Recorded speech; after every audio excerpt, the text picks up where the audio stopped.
Clint इस्टवूडचा in the line of fire movie बघितला मी काल रात्री झोपताना, आणि मला एक गोष्ट रिअलाईज झाली की 1992चा मूवी असून पण it's not really that slow और बॅड और आउटडेटेड. मी युजली असे मूवीज प्रिफर करत नाही. खूप जुने मूवीज 20, 30, 40, 50 वर्ष जुने. माझा इशू तो होतो की like it doesn't make sense, many things doesn't make sense. But या बाबतीत I realise that Clint Eastwood is very good at mature story telling with common sense. त्यामुळे ती किती जुनी असली तरी एडिटिंग लेवलला, VFX लेवलला, कुठल्याही लेवलला it doesn't really feel old आणि किंवा slow.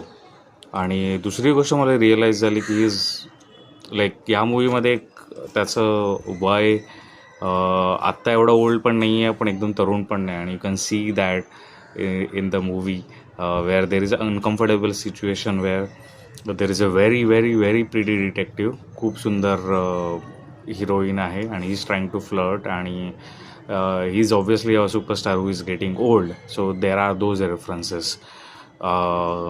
But they don't stay, those scenes also don't stay more than their welcome. आणि खूप छान. इथं basically Clint इस्टवूडचं movie I am realising since the beginning of